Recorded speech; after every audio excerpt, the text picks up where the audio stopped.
Join Mr. Lowe in the drumming.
Good morning, everyone.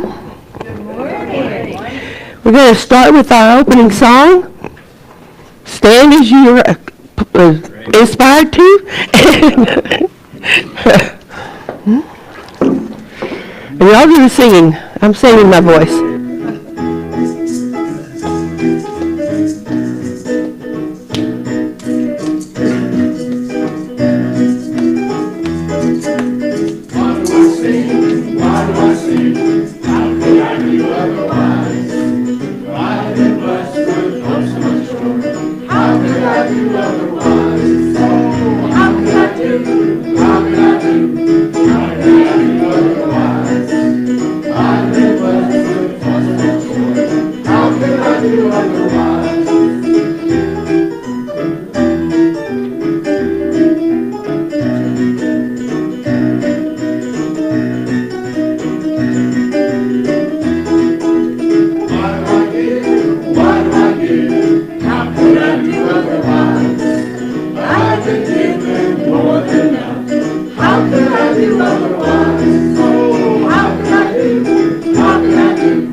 Welcome, everybody. We'll make sure. I'm going to turn this around and I'll move you over here because everybody's on this side. That's funny. People congregate. Yeah, I know. This is the Louisville Center for Spiritual Living, and our mission is to create a place of safety and encouragement for each person where they are on their spiritual journeys. And so we welcome everyone today, whether you've been here before or not, and I guess everybody has been here before, and just say, we are committed to creating a place for you, a space to grow. So if there's some way that we can serve you, let us know that, because we would like to have that feedback. Okay. We start our service with a prayer, and we light a candle.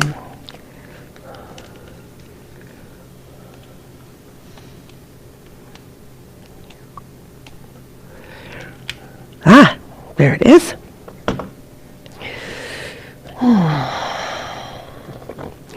Standing in the presence and becoming more and more aware in our consciousness that we are right here and right now. And Spirit is always right with us. And so as we come together to learn and to grow and to laugh and to communicate with others about our lives, we know that Spirit is acting. Spirit is making our time together sacred. And so we're very grateful. We are well aware that we are Spirit in expression. And as we go through our days, I speak my word that we know that more and more, and that we bless the world with our own unique gifts.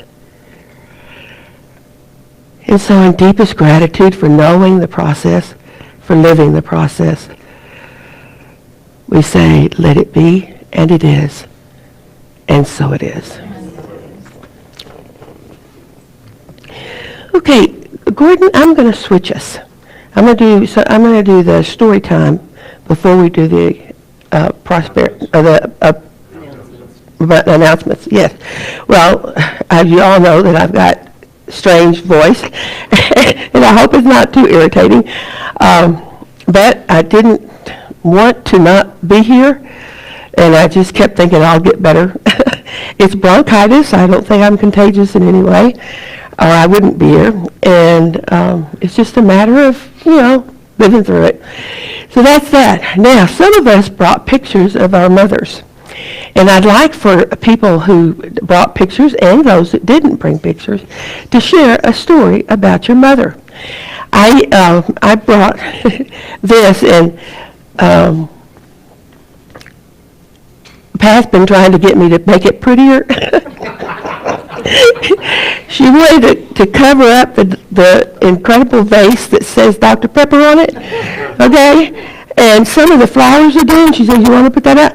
And yes, they are. This is a clematis, blue iris, that deep, deep color, and peonies. And Tracy, Thursday night, my daughter, Thursday night came by at like 10 o'clock. She'd been at the farm for a couple of days. And she took these off of our new land. And so we think we got lucked into a previous gardener and knew what she was doing. And because everything, the plants, Tracy said, were really big and really hardy. We bought it before we saw anything bloom. And so I just wanted to share with you that beauty really is all around us. And Dr. Pepper makes a great vase. All right. Who would like to go next? Okay. How about the little butterflies? My mom was into butterfly gardens and Yeah. way stations and things like that. Yeah. Beautiful. Okay. Yes, Gordon. Well, the story I guess I would share is that I think I may have shared with this group once before, but just bear with me. My mother was raised Catholic. She was the 13th child of 13 children. And when she was 13 years old, she walked away from the Catholic Church. This was in Sydney, Australia. She was with her dad was a cobbler and a constable. Now, what's significant, though, is by the time my brother and I came along, when we were all living in San Diego in the military brats, moving around all that, but she still felt, I guess, something was missing in her life spiritually. And so even though she was not going back to the Catholic Church, for any reason and so on, every Sunday she would pick a new church to go to. My dad would not go to church. He would not darken the door, just as well for everybody. He would not do that, but he would always take her, and he would take my brother and I if we had done our chores. He wasn't going to have us wasting time there. And I remember thinking, by the time I was in high school, that my my mother was a very spiritual woman, but I hadn't quite found out what that might be like until I came to this place. And so I think her presence is very strong with me right now. She died quite young. She was about 55 years old, cancer. And but I feel her presence all the time. In fact, I was thinking it's kind of odd. I guess a psychologist, I had a lot of fun with it, in that I've never really acknowledged my mother's death, but I didn't know how to acknowledge it because it's like she's with me all the time. So how can this? I had my concept of death was that you die, and like my dad says, you get burnt or you go to ground. And he felt like it didn't make any difference either way, you know. So that's how my brother, that was my dad's church, how you get burnt or you go to ground. Done. So anyway, hey Mom, hey Libby. Yeah. Thank you. Yeah. All right. Yes.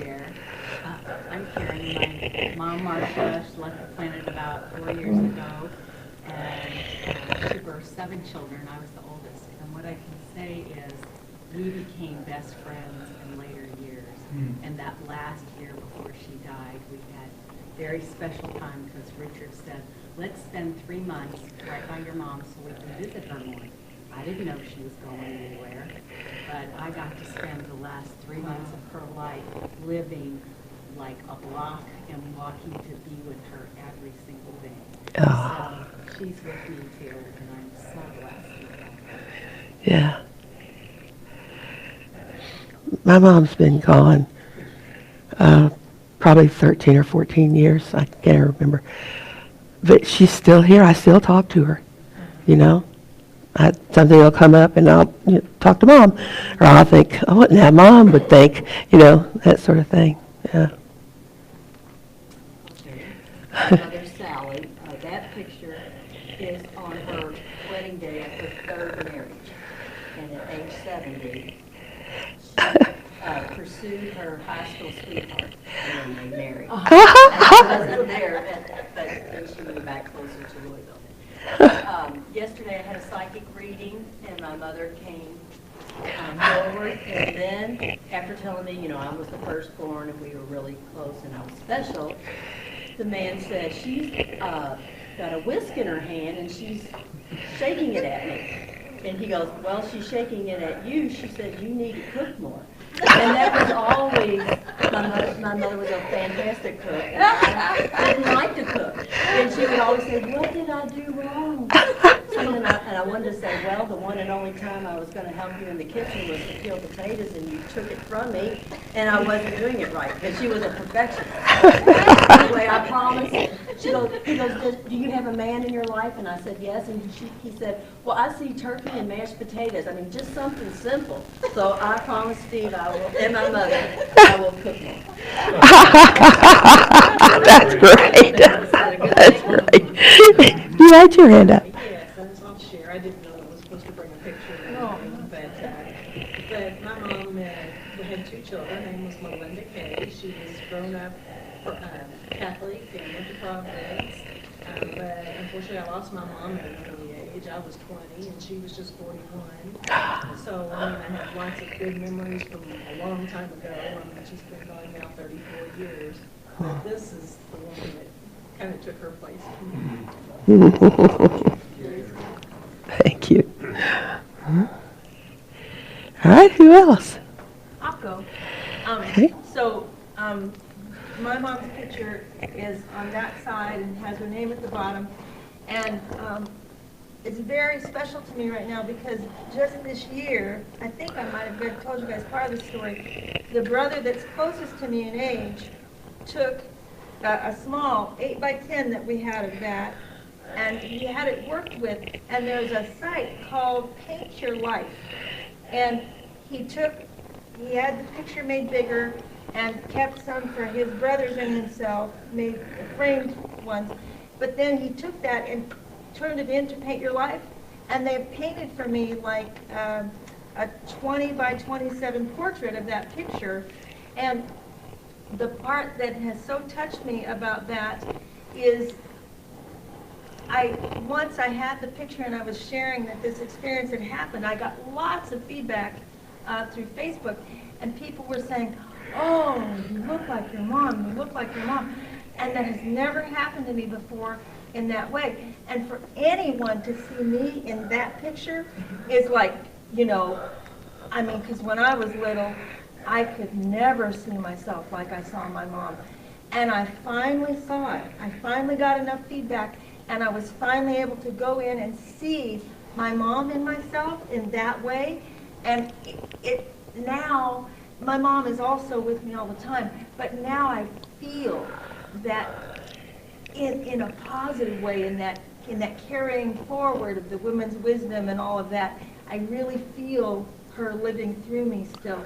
And so I'm just thrilled to have this opportunity and to see all of this. Oh my goodness. Okay, do we have anyone else? We're sharing stories about our moms, and if you brought a picture, you're welcome to put it up here. We had a couple people coming late. Well, whose photo is that with the baby shoe up there? Who is that? I forgot my hearing aids, I can't hear, so. Is that yours, Pat? That's my mother in the big frame with all the different pictures at different stages. I had that, I put that together for her when she went to the nursing home and hung it on her wall there so the nurses could see that she was much more than what they were seeing at that moment. And those are my baby shoes. Cool. Who brought the mixing bowl? Pat did. Pat, am I right that you brought the mixing bowl and the things on to decorate the table? And so there's cooking over here and there's sewing over there. We often think of our mothers doing those very things. And Carolyn brought flowers. Yeah, I did. And the pictures, the old pictures, many of you have seen them in my home. You know, the one, the far one is my mother. And this was taken soon after they married. And then this one over here is my grandmother. And she and her husband got married. This was their wedding picture. And the hat is interesting. My mother never showed us this stuff until we were going through her stuff. We found a diary by her, and we found letters that these two had sent to each other. And back when they were doing it, they delivered twice a day. The Postal Service picked up and delivered twice a day. So she would write in the morning something about, what time are you coming tonight? You know, and I've been busy all day. I'm working on my hat. She made that hat. It was long, took her a long time to make it, but she made her hat for her wedding. So it's really cool. And it was cool to find my mother's diary because it was a different view. It was a view of a young woman going to Dallas from a little bitty town called Groesbeck. So that was wonderful. Anyone else? All right. Well, that I think is a wonderful acknowledgement of our mothers on this our Mother's Day, and so I thank each of you for sharing and bringing us all into your lives in small ways. Okay. All right, Gordon, you're up. Okay, announcements. Okay, weekly announcements by Gordon.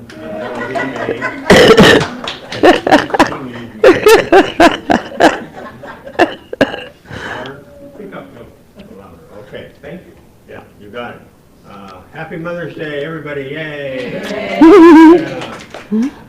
Yeah. For all, okay, here's the joke of the day. For all you do, this bud's for you. Mom was a little helper back in the day. Yeah, men's group, 6 p.m. at my place, this first Thursday of each month, so, and it's almost always, and usually we call around if there's anything going to stop it from happening. July meeting 1 week early on June 27th. You know a guy, we have plenty of room, send them along. You can come along too, you just can't come in. Unless you bring food, you tell them. Unless you bring food, that's different then, that's different. Okay, okay, Victoria. I'm sorry, I was supposed to get you first. Oh, no, this is good. So I just want to let you guys know, we were making a slide, and I'm going to be making a sign-up list. I told y'all the day that I spoke that we've got a visioning class coming together, and so it is happening. It's an official class through National called Visioning, and it is about the visioning that we do at the first Saturday of every month. It's the work of Michael Beckwith. It's the original process that he generated Agape through, and it's an 8-week course. It's going to start June the 11th by Zoom, which means you can do it either on your computer or just on the phone. And so anyone interested, please let me know, because I'll get the sign-up list started, and it's going to be awesome. I've already got 5 people that are committed to taking the class, and very hands-on stuff. Is that on Saturdays? No, I'm sorry, Tuesday nights. June the 11th is a Tuesday. Tuesday evenings from 6:30 to 9. And so, thank you. Okay, Gordon, you're back. Okay, and well, we've done story time, so. The affirmation, Yeah. right? Thank you. Practitioner of the day is Miss Vicki Jeter. And I think next up we have our affirmation. Yes, May's affirmation. All together, guys. In May I shall be all things anew, peaceful, compassionate, helpful, and happy. I will make a difference, yes. Are we doing story? Are we continuing with stories? No. Read.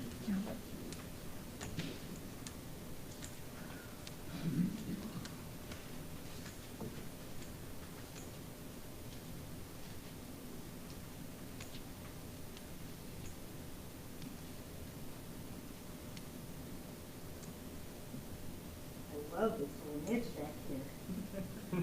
Stand those up like that's where they go.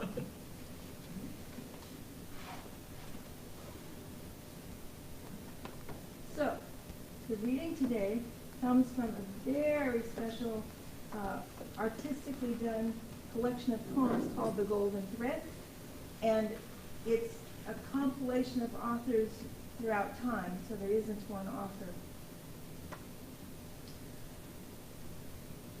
And this is 2 poems that I've chosen to read together as one for the day. Our birth is but a sleep and a forgetting. These are.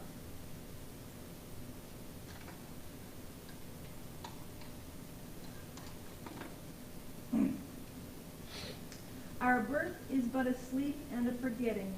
The soul that rises with us, our life star, hath had elsewhere its setting, and cometh from afar, not entire forgetfulness, and not in utter nakedness, but trailing clouds of glory do we come from God, who is our home.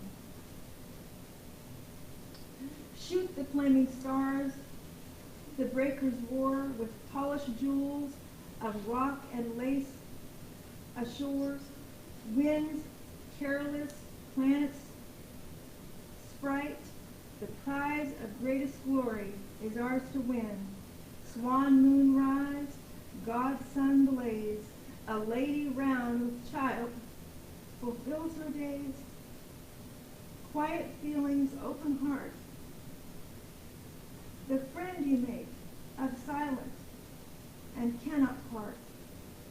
Welcome shadows, roads unwind, the eyes that read these simple lines. May they prove kind, sing cicadas prosper earth. Each endless vital moment is rebirth. Shed old skin, serpents find, fresh winds the dove. The art that make these parts one whole, you know, is love.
Yes.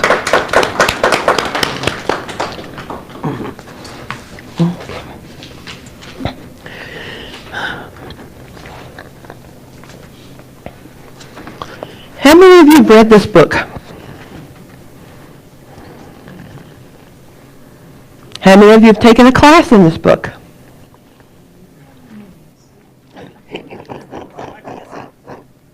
Okay. When I chose to do this book this month, I knew that many of you had done it before, but I've done it before too. I've taken the class, I've taught the class and all of that, and the 4 agreements were very important to me recently. They came back to me and I began to try to use them again. You know, we lose track of things. But Don Miguel Ruiz wrote the 4 agreements. He's of the Toltec tradition, which goes back to the Mayans, and he is a wise one. You know, they have, since the Mayans, there's a group of people that are really masters at what they do, and they came together and supported each other, and they were the inspiration for the people, the other people, because they had just so much more intelligence, so much more expertise. When they were invaded by Europeans, they decided that they had to hide what they knew, and that they had to protect their culture and protect what they knew. So they went underground. And some people say that they went away, but they didn't. They were always there in every generation. There were these masters that knew things that they felt would make a good life. And so Don Miguel is one of the wise ones, and he wrote this book so that he could share some of the knowledge and how to have a good life, how to grow, and how to become more comfortable in who you are and what goes on in your life. So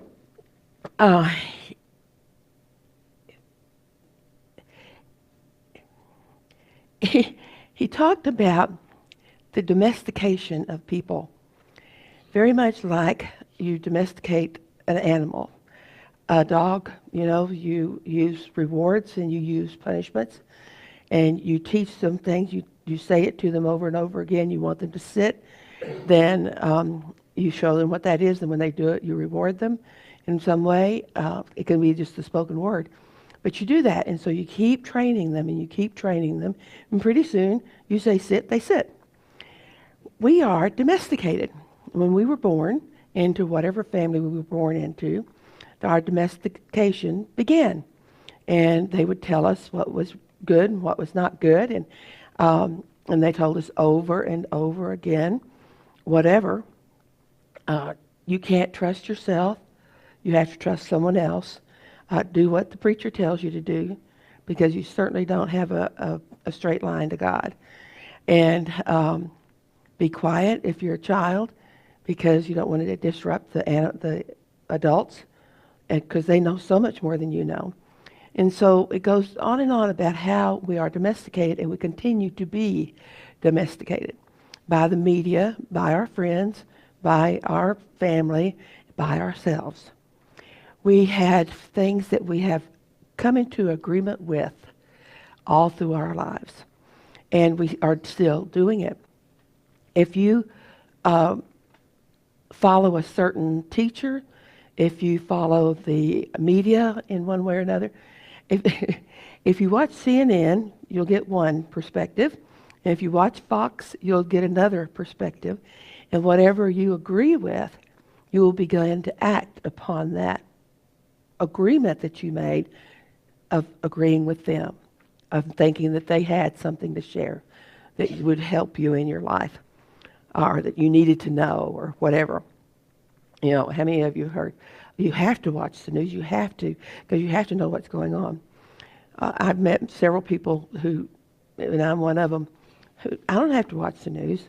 I'm going to hear anything really important, whether I want to or not, you know, because people talk about it.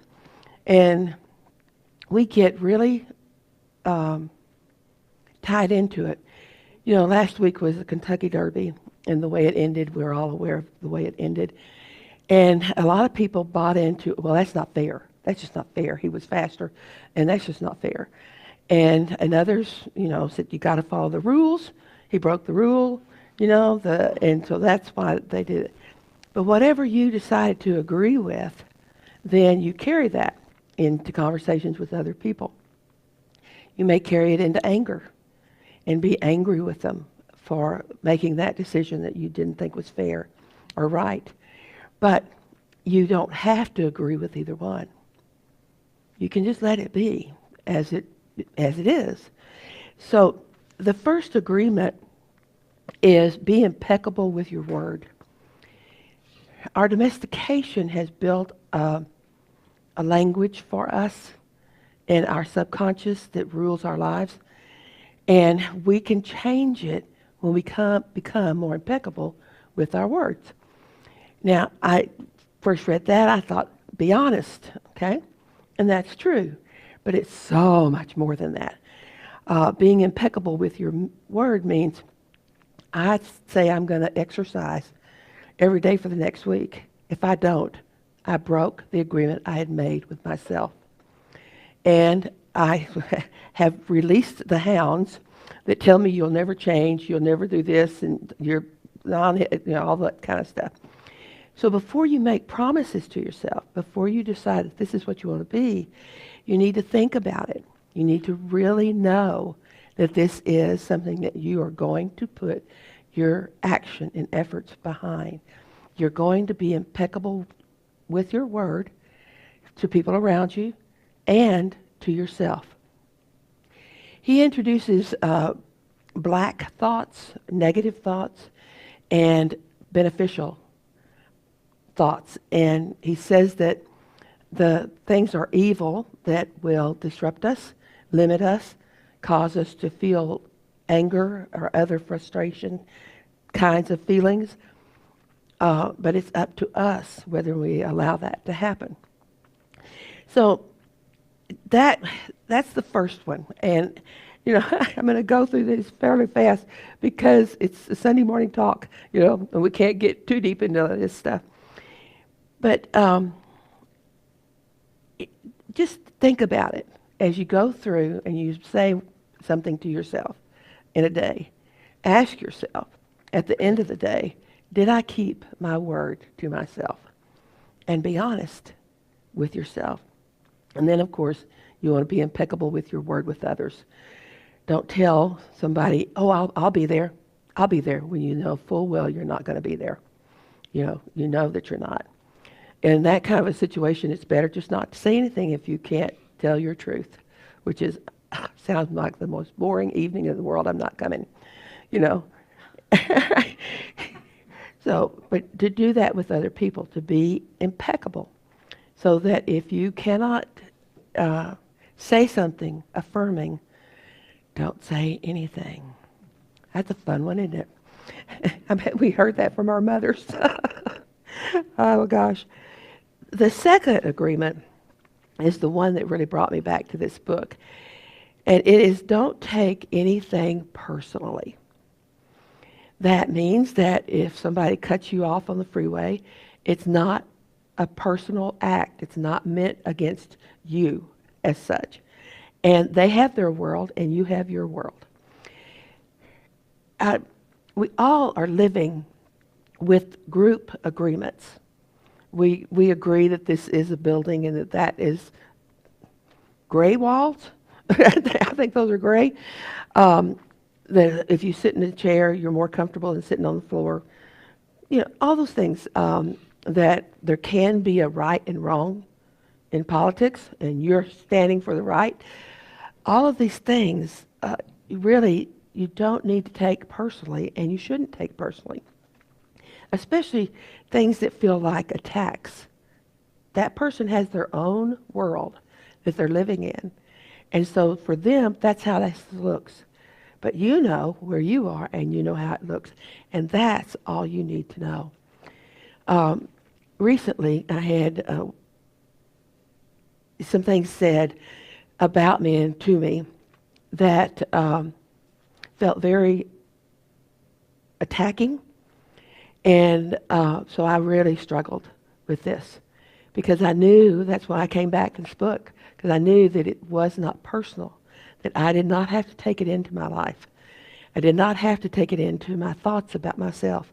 That was just their opinion. And they were welcome to have their opinion. And it was up to me to keep it that way, to let them have their opinion and not let it become part of who I was in judging who I am by their standard. I judge who I am by my standard. So being impeccable with your word comes first, and that's the one that all of the other 4 are based on. And then the second one is don't take anything personally.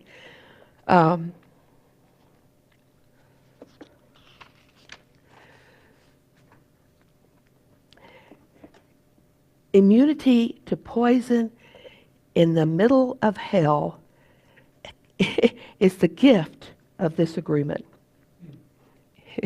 Immunity to poison in the middle of hell is the gift of this agreement.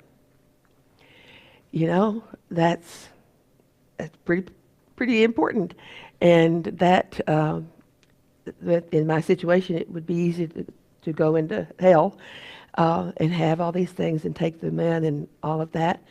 But then I knew that I didn't want to do that. And so how could I make it not personal? And that's something that I remind myself quite often of now, because it did feel so personal. So let me read you one more quote.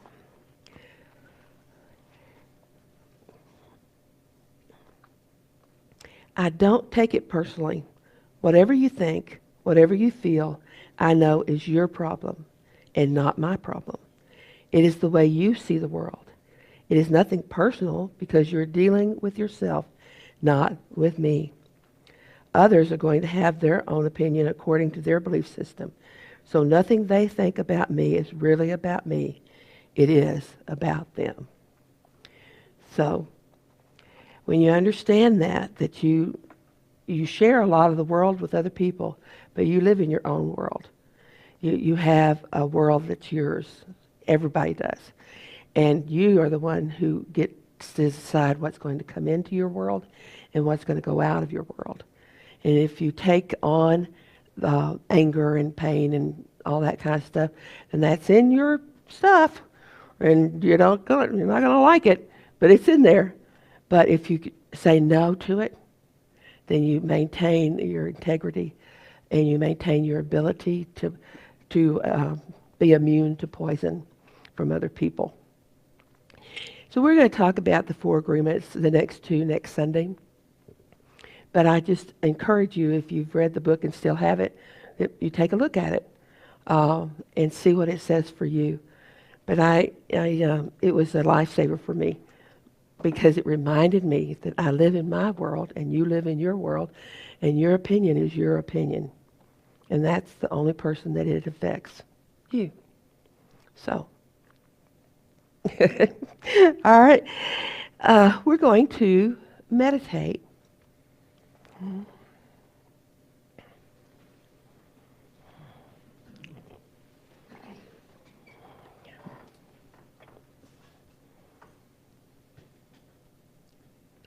So, I invite you to just take a deep breath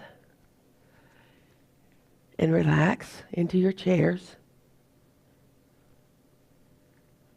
and go on a journey.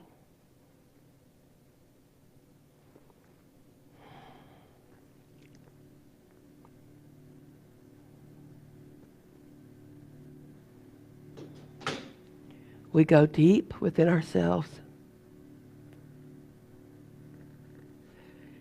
We know that we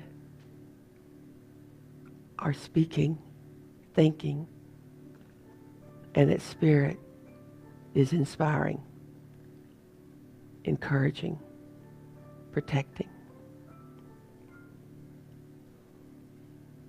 Let me take a breath.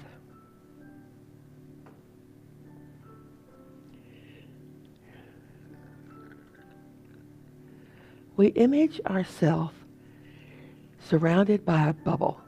It's a big bubble. But that's our world. That's what we've created. That's what was created for us. And inside the bubble, what do you see? What is your world like?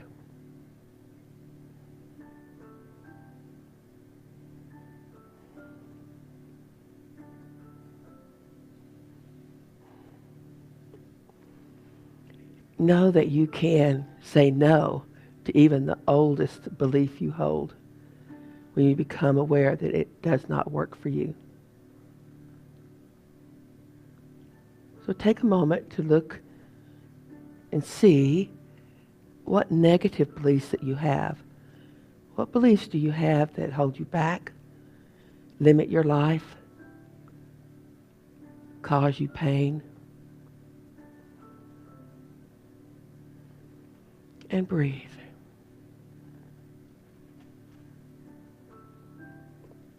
When you identify one of these beliefs, look at it, bless it for what it has been in your life, because there was a reason that you accepted it. And it has served you in some way. So you bless it, and then you kick it out of your bubble.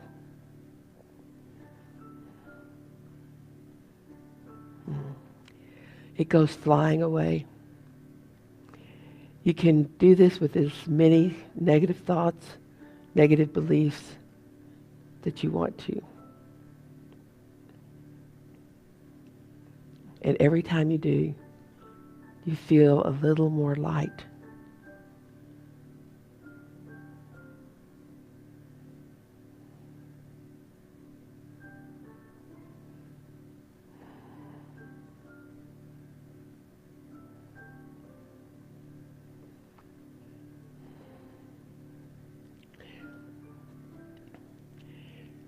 Do you see something outside your world that you want to have in your world? Is not currently there? Then reach out and pull it into your world.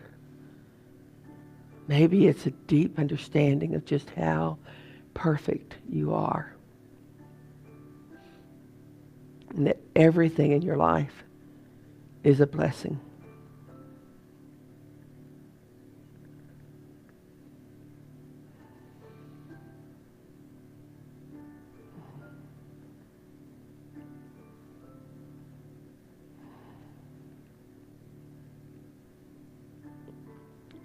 And so as you rest with a new feeling of optimism, knowing that you can release the negative and bring in the positive,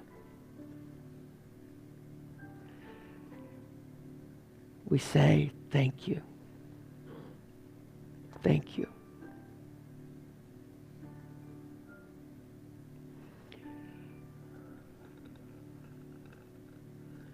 When you're ready and feel centered in this space, become aware and open your eyes.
remember that we do have the square in the back that you can use your credit card or debit card. And also online, go to lcslonline.org if you'd like to donate. Please join me in our prosperity affirmation. It is natural to have all my needs met and more.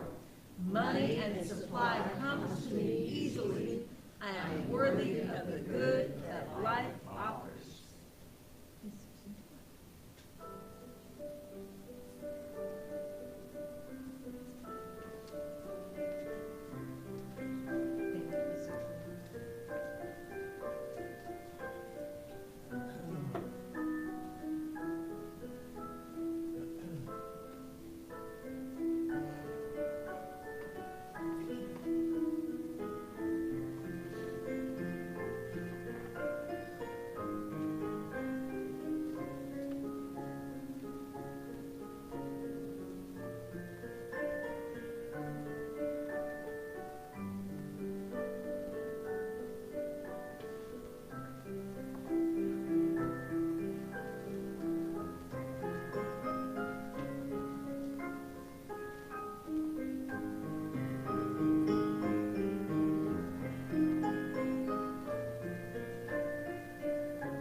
And we give thanks for our tithes and offerings, and we know that they bless this community and the wider community, and so we are grateful. And we let everyone know that support comes, and we enjoy it, and we do for responsibly spend it. And we always give with joy because we know that there is a circle. And as we give, it comes back to us. And we want it to come the way we send it, and so we send it with joy. We bless it, and so it is. And so it is. Yes.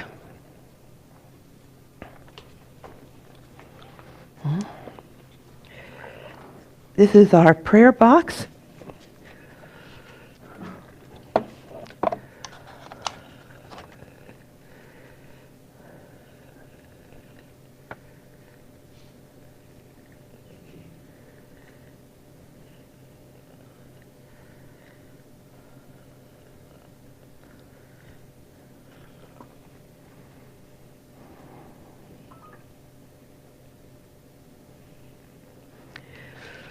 Okay.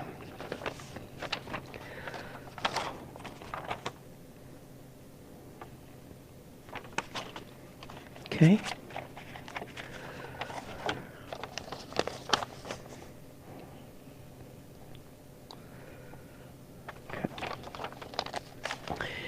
And so join me in prayer.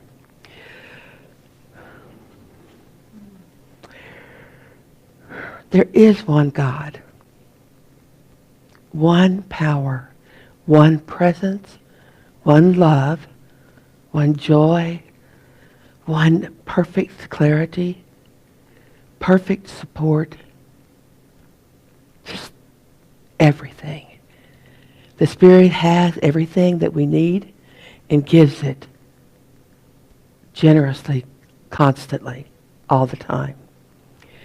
We know that we are Spirit as well. And we have all the attributes of Spirit. And so we call on them. So in this time of prayer, we know that the court system is of spirit as well. And that we can know that it is fair and supportive of us. The deepest desires of our hearts carry such power that spirit responds easily and quickly. And so we rely on spirit in whatever situation we find ourselves in. And we bless that. And we know that it is good. And we bless all of us with clarity of thought. What do we really want? What is it that will give us support in this moment? How can we support others? How can we show love? And it comes to us, and we do it. So with a deep breath, knowing that it is done as we have agreed, together we seal the words, and so it is. Okay. I think we have a closing song. If y'all would like to stand. Mm-hmm.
Okay, I want to share a thought with you as we close.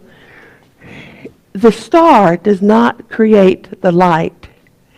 The light creates the star. So y'all think about that for a week and tell me what you come up with. I think it's really cool. All right, and so it is time to go forth and we celebrate life. We celebrate each other. We celebrate our time of communion, and we go forward in peace and power, and so it is. And so it is. Oh, gosh. I will talk to you tomorrow.